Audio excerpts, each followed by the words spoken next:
College आपको exam देने से नहीं रोक सकता, चाहे आपकी अटेंडेंस कम ही क्यों ना हो। ये एक बहुत इंपॉर्टेंट जजमेंट आई है लॉ स्टूडेंट्स के लिए। रिसेंटली दिल्ली हाई कोर्ट ने बीसीआई को कहा है कि अपने अटेंडेंस के रूल्स को रिवाइज करे और कॉलेजेस को कहा है कि अपने अटेंडेंस के मैटर्स को थोड़ा फ्लेक्सिबल बनाए।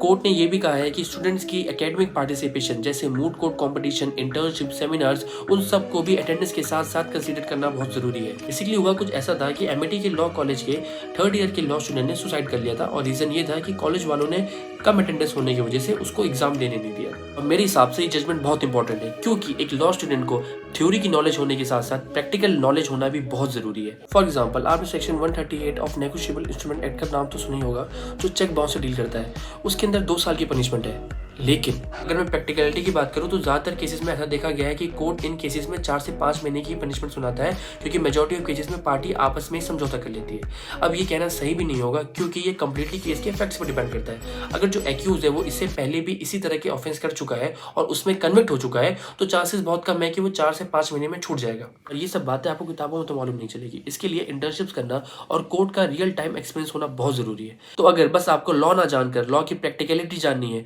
तो अकाउंट को फॉलो और चैनल को सब्सक्राइब करना मत भूलना। फिर मिलते हैं नेक्स्ट वीडियो में।